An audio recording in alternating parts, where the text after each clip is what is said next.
আমার মনে হয় সে কেঁদে ফেলবে। আমার মনে হয় সে আর আসবে না। আমার মনে হয় লোকটি ধার্মিক ও সৎ। আমার মনে হয় আর কেউ জীবিত নেই। আমার মনে হয় কেউ ইতিপূর্বে এসেছিল। Hello viewers, welcome to my channel English now and then. ভিডিওর শুরুতে আমি যে সেন্টেন্সগুলো রিড আউট করেছি আর এই সেন্টেন্সগুলোর মধ্যে কমন যে ওয়ার্ডগুলো রয়েছে আমার মনে হয়, এবং এর জন্য আমরা ইংরেজিতে ব্যবহার করব ইট সিমস টু মি। আরও ভালোভাবে যদি আমরা দেখি, আমরা একটা স্ট্রাকচার দেখতে পাই, আর স্ট্রাকচারটি এরকমই হবে। It seems to me, then that conjunction হিসেবে বসবে, and then rest of the sentence.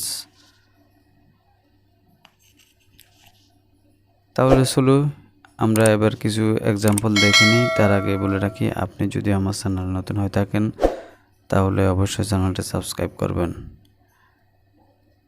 তাহলে শুরু করা যাক। আমার মনে হয় সে আর আসবে না। It seems to me that he won't come again. আমার মনে হয় সে কেঁদে ফেলবে। It seems to me that she cry out. And next sentence আর, আমার মনে হয় সে রাগে ফেটে পড়বে। It seems to me that he would burst into fury. আমার মনে হয় আজ ক্লাস হবে না।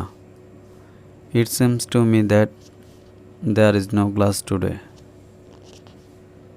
অ্যান্ড অলসো নেক্সট সেন্টেন্স আর, আমার মনে হয় লোকটি ধার্মিক ও সৎ। It seems to me that the man pious and honest. আমার মনে হয় কেউ আর জীবিত নেই। It seems to me that nobody are alive. Now the sentence is the last sentence of the video. আমার মনে হয় ব্যথাটা সারা শরীরে ছড়াচ্ছিল। এবং এই সেন্টেন্সটির ইংলিশ ট্রান্সলেট কী হবে তা অবশ্যই কমেন্ট বক্সে লিখে জানাবেন।